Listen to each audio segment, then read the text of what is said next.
I'm here with Boston, the house bear. Today we're going to be going over how to encourage your dog to sit square.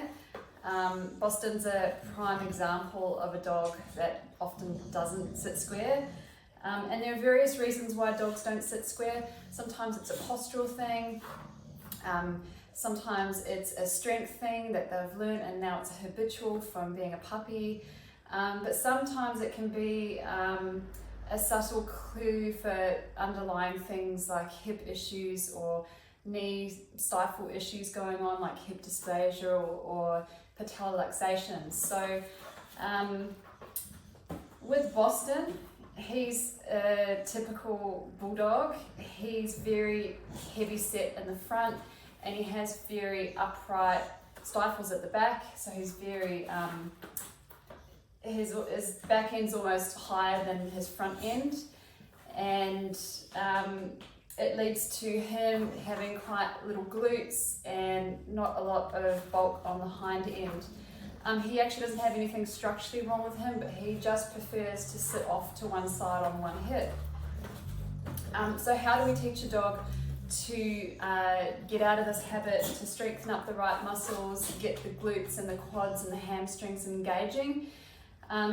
We start by actually getting a small platform, something that's maybe just a little bit wider than the dog's hind end, so the hips, and we practice getting them to sit on top of this. And the reason we do it is because the platform gives them a bit of a boundary to work with. If they tend to sit off on one side, maybe one leg's going to go over the side of the boundary, and that's going to remind them that they have to keep everything tucked in and engaged.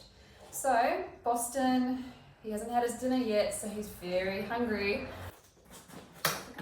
Good boy. Sit. Good boy. And so you see with Boston, he's nicely tucked under with his back legs. He's now got a nice straight top line. That is perfect. Let's try one more time. This way. Good boy. Up and come. Good boy. Up and come.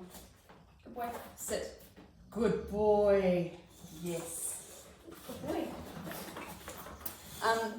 With repetition, you can really get to master that, and they can get to strengthen up their glutes and their quads and adopt a good position, which should stop them from sitting off to one side in the future.